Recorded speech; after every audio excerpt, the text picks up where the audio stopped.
Lameque teve 3 filhos, Jubal, Jabal e Tubal-Caim. Jabal era criador de gado e morador em tendas, ali nós temos a questão da agropecuária. Jubal era músico, produzia harpas e produzia flautas.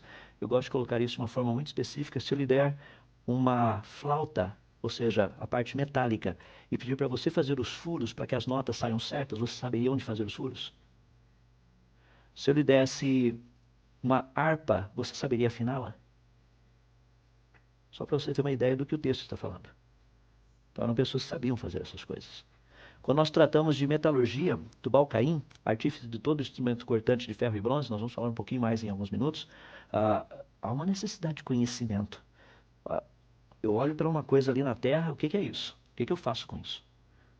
Como transformar minério de ferro em, por exemplo, uma faca?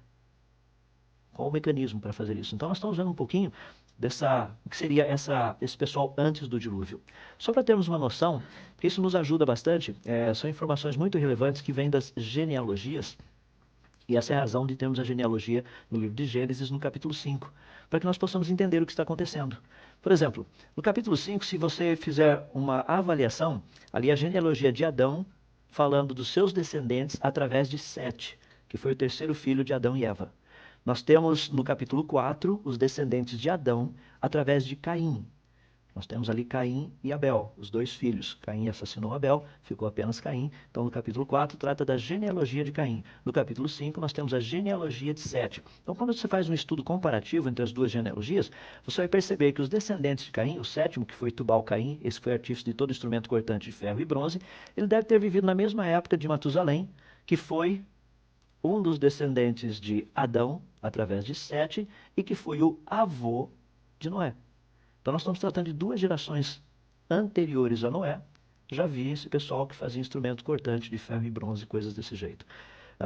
Pegando os detalhes, e essa é a parte importante, Tubal-Caim, ele foi artífice desses instrumentos. O fascinante é, como que você extrai minério de ferro, seja a hematita, o F2O3, através desses processos de oxirredução, redução por carbono? Rapaz, é um negócio complicado. Tem que ter uma temperatura de fusão meio alta, 1535 graus. Não é qualquer fogueirinha que faz isso.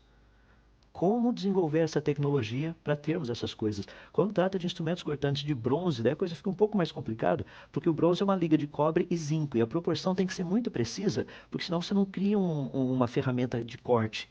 Ela perde o corte com grande rapidez se as proporções não estiverem precisas.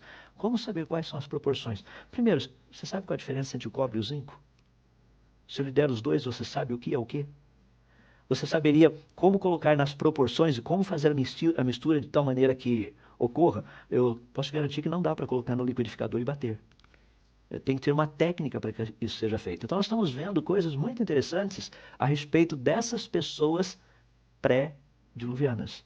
Isso fala um pouco da cultura que havia naquela época, do conhecimento. Muitas pessoas, quando eu trato desse aspecto específico de Tubal-Caim, eles apenas estão pensando assim, ótimo, ele fez instrumentos cortantes de ferro e bronze, excelente. O que isso significa? Por exemplo, vocês estão vendo um pedacinho ali de minério de ferro. Se você estivesse lá no interior de Minas Gerais e você encontrasse um pedaço de minério de ferro no solo, você saberia o que é isso? Tem gente que não tem a menor noção do que é. Ele olha e vê uma pedra. Tudo que ele viu foi uma pedra. Tá. Daí como é que você transforma esse negócio naquele outro negócio? Ou seja, de minério de ferro numa faca. São processos de oxirredução por meio de carbono, é muito interessante. Só mostrei um pedaço. Tem muito mais por trás. Como que você faz isso? Essas questões são fundamentais para nós entendermos um pouco do que era essa cultura pré-diluviana. Nós não estamos falando de homens das cavernas. Nós estamos falando de tecnologia. Gente que sabia fazer coisa. Gente que tinha conhecimento. Já havia uma quantidade muito grande de conhecimento nessa época. Deixa-me dar um exemplo fácil, talvez possa ajudá-lo a compreender um pouquinho melhor. Imagina que nós pudéssemos viver na atualidade uns 900 anos. As pessoas falam, rapaz, viver 900 anos para fazer o quê? Deixa-me dar algumas ideias. Um curso universitário, em média, demora 5 anos para você concluí-lo. Nós temos no planeta cerca de aproximadamente 120 cursos universitários diferenciados. Tem alguns que são apenas parecidos ou variações, mas 120 são todos diferenciados. Vamos supor que você gastasse uma boa parte da sua vida para fazer todos os cursos universitários. Isso significa que você iria investir cerca de 600 anos da sua vida estudando. Já imaginou que você ainda teria mais 300 anos para poder aplicar tudo aquilo que você aprendeu? Para e pensa, nós gastamos 5 anos fazendo um curso universitário e trabalhamos 35 e achamos que fizemos um progresso fabuloso.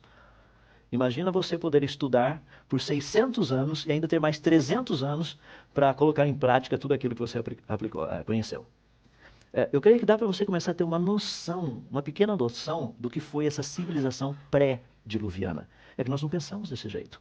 Nós apenas olhamos para todo esse povo e falamos, aquele pessoal que viveu antes do dilúvio. E na nossa mente fica flutuando algumas figuras mais ou menos assim, bem interessantes de homens das cavernas. Não é essa a descrição que a Bíblia nos dá. Por isso que nós, quando tratamos essas questões, esses elementos desse relato bíblico, esses pequenos detalhes, à medida que você vai prestando atenção, você vai entendendo, vai ficando mais claro qual era o contexto onde Noé vivia. Por que ele foi um homem realmente de fé? Por que a Bíblia fala de uma forma tão bonita e eloquente a respeito desse grande homem? Que, vivendo numa sociedade perversa, conseguiu inclusive influenciar os seus filhos a ajudá-lo a construir a arca. Isso para mim é impressionante.